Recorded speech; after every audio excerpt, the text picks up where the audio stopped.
ನಮಸ್ತೆ ವಿವರ್ಸ್, ವಿದ್ಯಾಲಯಕ್ಕೆ ನಿಮ್ಮೆಲ್ಲರಿಗೂ ತುಂಬ ಹೃದಯದ ಸುಸ್ವಾಗತ. ನಾನು ನಿಮ್ಮ Vidyashree reiki master tarot card reader. ಯಾರೆಲ್ಲ ಇಲ್ಲಿ ಬ್ಯೂಟಿಫುಲ್ ಹ್ಯಾಂಡ್ಸಮ್ ಹಸ್ಬೆಂಡ್ಸ್, ನೀವು ನಿಮ್ಮ ವೈಫ್ನ ಫೀಲಿಂಗ್ಸ್ ಏನು, ಅವರ ಸಂದೇಶ ಏನು ಅಂತ ಏನಾದರೂ ತಿಳ್ಕೊಬೇಕು ಅಂತ ಈ ವಿಡಿಯೋನ ನೋಡ್ತಾ ಇದ್ದರೆ, ಖಂಡಿತವಾಗ್ಲೂ ಈ ವಿಡಿಯೋ ನಿಮಗಾಗಿಯೇ ಮಾಡಿರ್ತಕ್ಕಂಥದ್ದು. ಸೊ ನಿಮ್ಮ ಹೆಸರನ್ನು ಅಥವಾ ನಿಮ್ಮ ವೈಫ್ನ ಹೆಸರನ್ನು 3 ಬಾರಿ ಹೇಳಿ. ನಿಮ್ಮ ಇಷ್ಟ ದೇವರನ್ನ ಹೆಸರನ್ನು ಹೇಳ್ಕೊಳ್ಳಿ 3 ಬಾರಿ. ನೀವು ಯಾರನ್ನ ಗುರುಗಳನ್ನಾಗಿ ಆಯ್ಕೆ ಮಾಡ್ಕೊಂಡಿದ್ದೀರಿ ಅವರನ್ನು 3 ಬಾರಿ ನೆನ್ಪು ಮಾಡ್ಕೊಳ್ಳಿ. ಓಕೆ, ನೋಡೋಣ ನಿಮ್ಮ ವೈಫ್ನ ಫೀಲಿಂಗ್ಸ್ ಏನಿದೆ.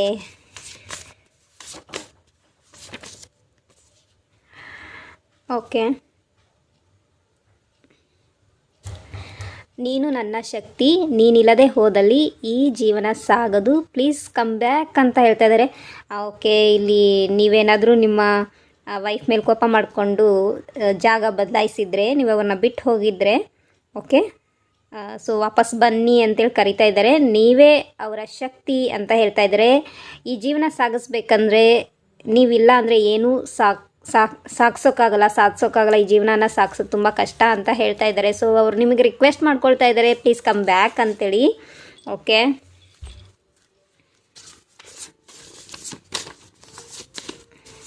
ಸೊ ಯಾರೆಲ್ಲ ನಿಮ್ಮ ವೈಫ್ನ ಬಿಟ್ಟು ಹೋಗಿದ್ದೀರಿ, ದಯಮಾಡಿ ವಾಪಸ್ ನಿಮ್ಮ ವೈಫ್ನ ಸೇರ್ಕೊಳ್ಳಿ. ನನಗೆ ದ್ರೋಹ ಅನಿಸುವುದಿಲ್ಲ, ಇದು ನಾ ಕಲಿತ ಪಾಠ. ಸುಳ್ಳುಗಾರರನ್ನು ಎಂದಿಗೂ ನಂಬಬೇಡಿ. ನೀವು ನನಗೆ ಮಾಡಿದ್ದನ್ನು ಯಾರೂ ನಿಮಗೆ ಮಾಡುವುದಿಲ್ಲ ಎಂದು ನಾನು ಭಾವಿಸುತ್ತೇನೆ ಅಂತ ಹೇಳ್ತಾ ಇದ್ದಾರೆ. ಓಕೆ, ಇಲ್ಲಿ ಸ್ವಲ್ಪ ನೆಗೆಟಿವ್ ಸಿಚುಯೇಷನ್ ನಿಮ್ಮ ಲೈಫಲ್ಲಿ ನಡೀತಾ ಇದೆ. ನಿಮ್ಮ ಮತ್ತು ನಿಮ್ಮ ವೈಫ್ನ ನಡುವೆ ಒಂದು ನೆಗೆಟಿವ್ ಸಿಚುಯೇಷನ್ ನಡೀತಾ ಇದೆ. ಸೊ ಮೇ ಬಿ ಯಾರೋ ಏನೋ ಥರ್ಡ್ ಪಾರ್ಟಿ ಸಿಚುಯೇಷನಿಂದಾಗಿ ನಿಮ್ಮ ವೈಫ್ ಮೇಲೆ ನೀವು ಡೌಟ್ ಪಟ್ಟಿರ್ಬೋದು. ಓಕೆ, ಅಥವಾ ಯಾರೋ ಏನೋ ಸುಳ್ಳು ಹೇಳಿದ್ದಾರೆ ನಿಮ್ಮ ವೈಫ್ ಬಗ್ಗೆ, ಏನೋ ನಿಮ್ಮ ಒಂದು ಸಂಸಾರನ ಒಡೆಯೋಕ್ಕೋಸ್ಕರ. ಸೊ ಅಂಥ ಸುಳ್ಳುಗಾರನ ನಂಬಬೇಡಿ ನೀವು. ಓಕೆ, ನನಗೆ ದ್ರೋಹ ಅನ್ನಿಸ್ತಿದೆ, ಆದರೂ ದ್ರೋಹ ಅನ್ನಿಸ್ತಾ ಇಲ್ಲ. ಯಾಕಂದರೆ ನೀವು ನನಗೆ ದ್ರೋಹ ಮಾಡಿದ್ದೀರ ಅಂತ ಅನ್ನಿಸ್ತಾ ಇಲ್ಲ. ಯಾಕಂದರೆ ಇದು ಕೂಡ ನನ್ನ ಜೀವನದಲ್ಲಿ ಒಂದು ಪಾಠ ಇದು. ಆದರೆ ಯಾವತ್ತೂ ಸುಳ್ಳುಗಾರನನ್ನು, ಅಂದರೆ ಸುಳ್ಳು ಹೇಳೋರನ್ನು ನಂಬಕ್ಕೆ ಹೋಗಬೇಡಿ ನೀವು ಅಂಥೇಳಿ ರಿಕ್ವೆಸ್ಟ್ ಮಾಡ್ಕೊಳ್ತಾ ಇದ್ದಾರೆ. ಓಕೆ, ಹಾಗೆ ನೀವು ಅವ್ರ ಲೈಫಲ್ಲಿ ಏನಾದರೂ ನೆಗೆಟಿವ್ ಮಾಡಿದರೆ, ಓಕೆ, ಅವ್ರನ್ನ ಹರ್ಟ್ ಮಾಡಿದರೆ, ಸೊ ಅದು ನಿಮ್ಮ ಲೈಫಲ್ಲಿ ಯಾರೂ ಮಾಡೋದು ಬೇಡ ಅಂತ ನಿಮ್ಮ ವೈಫ್ ಹೇಳ್ತಾ ಇದ್ದಾರೆ ನಿಮಗೋಸ್ಕರ. ಸೊ ನೋಡಿ, ಸಂಸಾರ ಅನ್ನೋದು ಇದೆಲ್ಲ ಇದ್ದಿದ್ದೆ, ಬಟ್ ಅನುಮಾನ ಅಂತ ಪಟ್ಟಾಗ ಪ್ರಾಬ್ಲಮ್ ಕ್ರಿಯೇಟ್ ಆಗುತ್ತೆ. ಸೊ ನೀವು ನಿಮ್ಮನ್ನು ನಂಬಿ ನಿಮ್ಮ ವೈಫ್ ಬಂದಿರ್ತಾರೆ ಅಂತ ಅಂದಮೇಲೆ, ಓಕೆ, ಸೊ ಖಂಡಿತವಾಗ್ಲೂ ನೀವು ಒಂದು ಸಂಬಂಧವನ್ನು ಹೀಲ್ ಮಾಡ್ಕೊಳ್ಳೋದು ಒಳ್ಳೆಯದು, ಮತ್ತು ಯೂನಿಯನ್ ಆಗೋದು ಒಳ್ಳೆಯದು ಅಂಥೇಳಿ ಯೂನಿವರ್ಸ್ ನಿಮಗೆ ಗೈಡೆನ್ಸ್ ಕೊಡ್ತಾ ಇದ್ದಾರೆ ನಿಮ್ಮ. ಓಕೆ, ಸೊ ಬೇಗ ನೀವು ಒಂದಾಗಿ. ನಾನು ನೀನು ಹಾಲು ಜೇನು ಇದ್ದ ಹಾಗೆ ನಾವಿಬ್ಬರು ಸಮಾನರು ಮತ್ತು ನಮ್ಮ ಸಂಬಂಧ ಗಟ್ಟಿಯಾಗಿ ಇರುವುದು ಅಂತ ಕೂಡ ಅವ್ರದ್ದು ಫೀಲಿಂಗ್ಸ್ ಇದೆ. ಓಕೆ, ಸೊ ನೀವು ಮತ್ತು ನಿಮ್ಮ ವೈಫ್ ಹಾಲು ಜೇನು ಇದ್ದಂಗೆ. ಸೊ ಅಂದರೆ ಸಿಹಿ ಮತ್ತು ಪ್ಯೂರ್ ಅಂತ, ಓಕೆನಾ, ಸಿಹಿಯಾಗಿರೋ ಅಂತಹ ಒಂದು ರಿಲೇಷನ್ಶಿಪ್ ನಮ್ಮದು. ನಾನು ನೀನು ಹಾಲು ಜೇನು ಇದ್ದಂಗೆ ಪ್ಯೂರ್ ಆ್ಯಂಡ್ ಸ್ವೀಟ್ನೆಸ್ ಇರೋವಂತಹ ಒಂದು ಎನರ್ಜಿ ಇರೋದು. ಸೊ ನಮ್ಮಿಬ್ಬರ ಸಂಬಂಧ ಗಟ್ಟಿಯಾಗಿರುತ್ತೆ, ನಾವಿಬ್ಬರು ಈಕ್ವಲ್. ಓಕೆ, ಈ ಥರ ಫೀಲ್ ಮಾಡ್ತಾ ಇದ್ದಾರೆ ಅವರು. ಓಕೆ, ನೆಕ್ಸ್ಟ್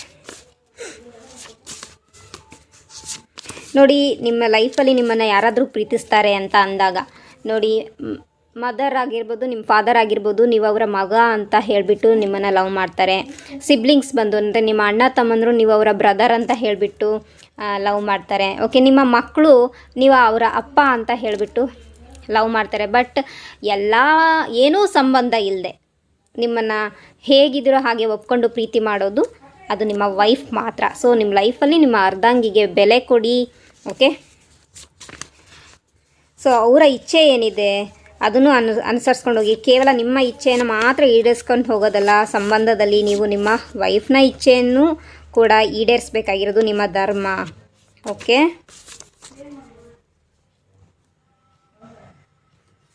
ನೋಡಿ, ನನಗೆ ಈ ಹಿಂದೆ ತುಂಬ ದುಃಖವಾಗಿದೆ. ಆದರೆ ನಾನು ನಿನ್ನ ಜೊತೆ ಹೊಸ ಜೀವನ ಶುರು ಮಾಡಲು ಬಯಸುತ್ತೇನೆ. I am happy with you ಅಂತೇಳಿ ಮೆಸೇಜ್ ಕೂಡ ಇದೆ. ಅವ್ರದ್ದು ಫೀಲಿಂಗ್ಸ್ ಹೀಗಿದೆ. ಅವರ ಈ ಒಂದು ವಿಡಿಯೋ ಥ್ರೂ ನಿಮಗೆ ಈ ಒಂದು ಮೆಸೇಜ್ ಕಳಿಸ್ತಾ ಇದ್ದಾರೆ. ಸೊ ಪ್ಲೀಸ್ ಈ ವಿಡಿಯೋ ಥ್ರೂ ಯಾರೆಲ್ಲ ಹಸ್ಬೆಂಡ್ಸ್ ನೋಡ್ತಾ ಇದ್ದೀರಿ, ನಿಮ್ಮ ವೈಫ್ನ ಕರೆಗೆ ಕಿವಿಗೊಡಿ. ಓಕೆ, ಸುಮ್ಮನೆ ಯಾರ್ದೋ ಮಾತು ಕೇಳಿಕೊಂಡು ಸಂಸಾರನ ಜೀವನನ ಹಾಳು ಮಾಡ್ಕೋಬೇಡಿ. ಓಕೆ ನೋಡಿ, ನಾನು ನಿನ್ನನ್ನು ಪ್ರಾಮಾಣಿಕವಾಗಿ ಪ್ರೀತಿಸುತ್ತೇನೆ. ನಾನು ಕೊನೆವರೆಗೂ ನಿನ್ನ ಜೊತೆ ಇರುತ್ತೇನೆ. I am nothing without you. So ಆವಾಗಲೂ ಅದೇ ಬಂತು, ನೀವಿಲ್ಲದೆ ಜೀವನ ಸಾಗಲ್ಲ ಅಂತ. ಸೊ ಇಲ್ಲೂ ಕೂಡ ಸೇಮ್ ಮತ್ತೆ ಅದೇ ಮೆಸೇಜಸ್ ಇದೆ. ಓಕೆ, ಯಾರಲ್ಲಿ ಓಕೆ ಜೊತೆಗೆ ಹಸ್ಬೆಂಡ್ ಆ್ಯಂಡ್ ವೈಫ್ ಒಟ್ಟಿಗೆ ಇದ್ದೀರಿ. ಸೊ ನಿಮಗೇನಾದರೂ ನಿಮ್ಮ ವೈಫ್ ಎನರ್ಜಿ ಹೇಗಿದೆ ಅಂತ ನೋಡೋದಾದರೆ, ಸೊ ಪ್ರಾಮಾಣಿಕವಾಗಿಯೇ ನಿಮ್ಮನ್ನು ಅವರು ಪ್ರೀತಿಸ್ತಾ ಇದ್ದಾರೆ. ಕೊನೆವರೆಗೂ ನಿಮ್ಮ ಜೊತೆಗೆ ಇರ್ತೀನಿ ಅಂತ ಕೂಡ ಭಾಷೆ ಕೊಟ್ಟಿದ್ದಾರೆ. ಅದೇ ಥರ ನಡ್ಕೊಂಡು ಹೋಗ್ತಾ ಇದ್ದಾರೆ, ರೈಟ್. ಸೊ ನೀವಿಲ್ಲದೆ ಅವರಿಲ್ಲ ಅನ್ನೋ ಒಂದು ಎನರ್ಜಿ, ಆ ಒಂದು ಫೀಲಿಂಗ್ಸ್, ಆ ಒಂದು ಥಾಟ್, ಆ ಒಂದು ಆ್ಯಕ್ಷನ್ ಕೂಡ ಹಾಗೇ ಇದೆ. ಓಕೆ,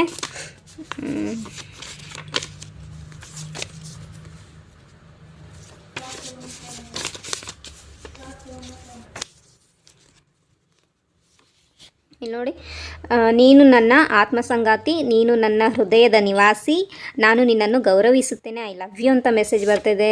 ಸೆಕೆಂಡ್ ಮತ್ತೆ ಒಂದು, ನನಗೆ ನಿನ್ನ ಕಣ್ಣುಗಳು ಇಷ್ಟ, ನನಗೆ ನೀನು ಕಣ್ಣುಗಳ ಮೂಲಕ ಮಾತನಾಡುವ ಸ್ಟೈಲ್ ಇಷ್ಟ, ಐ ಲವ್ ಯುವರ್ ಐಸ್ ಅಂತ ಹೇಳ್ತಾ ಇದ್ದಾರೆ. ಸೊ ಇಲ್ಲಿ ನಿಮ್ಮ ಕಣ್ಣುಗಳು ತುಂಬ ಸುಂದರವಾಗಿದೆ ಅನಿಸುತ್ತೆ. ಆ್ಯಂಡ್ ಆಲ್ಸೋ ನಿಮ್ಮ ಕಣ್ಣಿನ ಭಾಷೆ ನಿಮ್ಮ ವೈಫ್ಗೆ ತುಂಬ ಕ್ಲಿಯರಾಗಿ ಅರ್ಥ ಆಗುತ್ತೆ.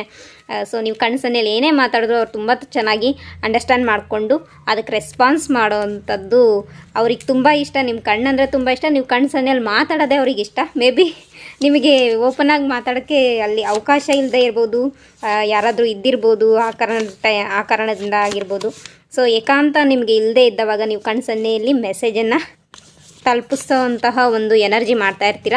ಆ ಒಂದು ಎನರ್ಜಿನೇ ಅವರಿಗೆ, ನಿಮ್ಮ ವೈಫ್ಗೆ ಇಷ್ಟ ಇಲ್ಲಿ. ಓಕೆ, ಅದ್ರ ಜೊತೆಗೆ ನಿಮ್ಮ ಇಬ್ಬರು ಕಣ್ಣುಗಳನ್ನು ಬೆರೆಸಿ ಮಾತಾಡಿದಾಗ ಏನಾಗುತ್ತೆ, ಟೆಲಿಪತಿಕ್ಲಿ ನೀವು ಒಂದಾಗ್ತೀರಾ. ಸೊ ನೀವು ಟೆಲಿಪತಿಕ್ಲಿ ಮೆಸೇಜ್ ಸೆಂಡ್ ಮಾಡ್ಬೋದು, ರಿಸೀವ್ ಮಾಡ್ಬೋದು. ಸೊ ಅಷ್ಟು ಪವರ್ ಇದೆ. ಸೊ ನೀವು ಟೆಲಿಪತಿಕ್ಲಿ ಮೆಸೇಜ್ ಅಂದರೆ ಮೊಬೈಲ್ ಇಲ್ಲದೆ, ಯಾವುದೇ ನೆಟ್ವರ್ಕ್ ಕನೆಕ್ಷನ್ ಇಲ್ಲದೇ ನೀವು ಮೈಂಡ್ ಟು ಮೈಂಡ್ ಮಾತಾಡ್ಬೋದು. ಓಕೆ, ಮನಸ್ಸಿಂದ ಮನಸ್ಸಿಗೆ ಮಾತಾಡ್ಕೊಳ್ಬೋದು, ಮೆಸೇಜಸ್ನ ಸೆಂಡ್ ಮಾಡ್ಬೋದು, ಫೀಲಿಂಗ್ಸನ್ನು ಕೂಡ ಶೇರ್ ಮಾಡ್ಬೋದು. ಸೊ ಈ ಒಂದು ಎನರ್ಜಿಗೆ ನೀವೇನಾದ್ರು ವರ್ಕ್ ಮಾಡ್ತಾಯಿದ್ದೀರಿ, ಸೊ ಖಂಡಿತವಾಗ್ಲೂ ವರ್ಕ್ ಮಾಡಿ. ಸೊ ರಾತ್ರಿ ಇದಕ್ಕೊಂದು ಟಿಪ್ಸ್ ಏನು ಅಥವಾ ಒಂದು ಸೊಲ್ಯೂಷನ್ ಏನು ಅಂತ ಹೇಳೋದಾದರೆ, ರಾತ್ರಿ ನೀವು ಮಲಗೋಕ್ಕಿಂತ ಮುಂಚೆ ಒಬ್ರಿಗೊಬ್ರು ಕೈನ ಹಿಡ್ಕೊಂಡು, ಓಕೆ, ಒಬ್ರಿಗೊಬ್ರನ್ನ ಕಣ್ಣನ್ನು ಒಂದು ಸ್ವಲ್ಪ ಹೊತ್ತು ನೋಡಿಬಿಟ್ಟು ಆಮೇಲೆ ಕಣ್ಣು ಮುಚ್ಕೊಂಡು ಜಸ್ಟ್ ಒಂದು 5-10 ನಿಮಿಷ ರಿಲ್ಯಾಕ್ಸ್ ಮಾಡ್ಕೊಂಡು ಹಾಗೇ ಇರ್ರಿ. ಸೊ ಬೇಗ ಟೆಲಿಪತಿಕ್ಲಿ ಕನೆಕ್ಟ್ ಆಗ್ತೀರಾ. ಓಕೆ, ಸೊ ಆವಾಗ ನಿಮಗೆ ಯಾವುದೇ ಮೆಸೇಜ್ ಬೇಡ, ಫೋನ್ ಬೇಡ, ವಾಟ್ಸಪ್ ಬೇಡ, ಏನೂ ಬೇಡ. ಓಕೆ, ಮೈಂಡ್ ಟು ಮೈಂಡ್ ನಿಮ್ಮ ಮನಸ್ಸಿನ ಮಾತು ನಿಮ್ಮ ಪಾರ್ಟ್ನರ್ಗೆ ನೀವು ತಿಳಿಸ್ಬಹುದು.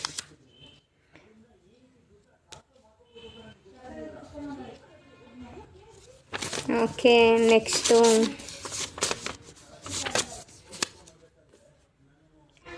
ಇಲ್ಲಿ ನೋಡಿ, ಇನ್ನೊಂದು ಮೆಸೇಜ್ ಇದೆ.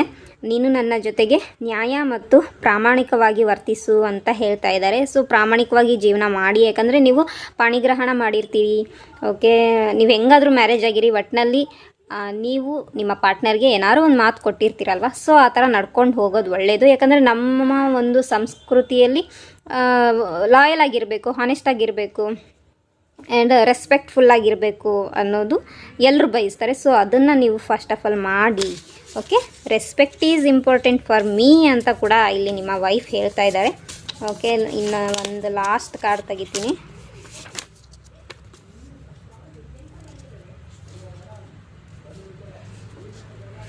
ಓಕೆ, ನೀವು ನಿಮ್ಮ ವೈಫಿಂದ ಏನಾದರೂ ದೂರ ಆಗಿದ್ದರೆ, ಸೊ ಇಲ್ಲೊಂದು ಮೆಸೇಜ್ ಇದೆ. ಈ ಸಂಬಂಧದಲ್ಲಿ ಕ್ಷಮೆಗೆ ಸ್ಥಳವಿಲ್ಲ. ನಾವು ಯಾವಾಗಲೂ ಸಮಸ್ಯೆಗಳನ್ನು ಹೊಂದಿದ್ದೇವೆ. ನನಗೆ ಹೆಚ್ಚಿನ ತಾಳ್ಮೆ ಇಲ್ಲ. ನಾನು ಶಾಂತಯುತವಾಗಿ ಮುರಿಯುತ್ತಿದ್ದೇನೆ. ನಮ್ಮ ನಡುವೆ ಪ್ರೀತಿ ಕಳೆದು ಹೋಗಿದೆ. ವಿದಾಯ ಅಂತ ಹೇಳ್ತಾ ಇದ್ದಾರೆ, ಗುಡ್ ಬೈ ಹೇಳ್ತಾ ಇದ್ದಾರೆ. ಮೇ ಬಿ ಇಲ್ಲಿ ಕೆಲವ್ರದ್ದು ಡಿವೋರ್ಸ್ ಎನರ್ಜಿ ಕಾಣಿಸ್ತಾ ಇದೆ. ಅದೇ ಏನು ಬೇರೆಯವ್ರು ಯಾರ್ದೋ ಮಾತು ಕೇಳಿಕೊಂಡು ನೀವು ನಿಮ್ಮ ಲೈಫ್ ಪಾರ್ಟ್ನರ್ನ ಬೆಲೆ ಕೊಟ್ಟಿಲ್ಲ. ಆ ಕಾರಣದಿಂದ ಡಿವೋರ್ಸ್ ಆಗ್ತಾ ಇರ್ಬೋದು, ಆ ಕಾರಣದಿಂದ ಈ ಮದುವೆನ ಮುರ್ಕೊಳ್ತಾ ಇರೋವಂತಹ ಒಂದು ಎನರ್ಜಿ ಕೂಡ ಕಾಣಿಸ್ತಾ ಇದೆ. ಬಟ್ ನಿಮಗೆ ಇಷ್ಟ ಇಲ್ಲ ಮುರ್ಕೊಳ್ಳೋಕ್ಕೆ, ಬಟ್ ಆ ಥರ ಸಿಚುವೇಶನ್ ಆಗಿಬಿಟ್ಟಿದೆ.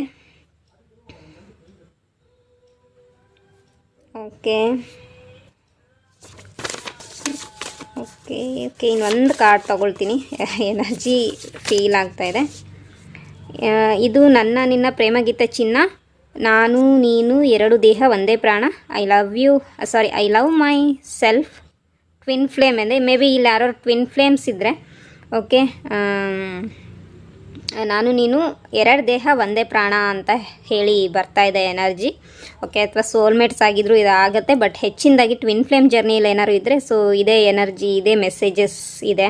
ಅಥವಾ ನಿಮ್ಮ ವೈಫು ನಿಮ್ಮನ್ನು ಟ್ವಿನ್ ಫ್ಲೇಮ್ ಅಂಥೇಳಿ ಫೀಲ್ ಮಾಡ್ತಾ ಇದ್ದಾರೆ, ಭಾವಿಸ್ತಾ ಇದ್ದಾರೆ.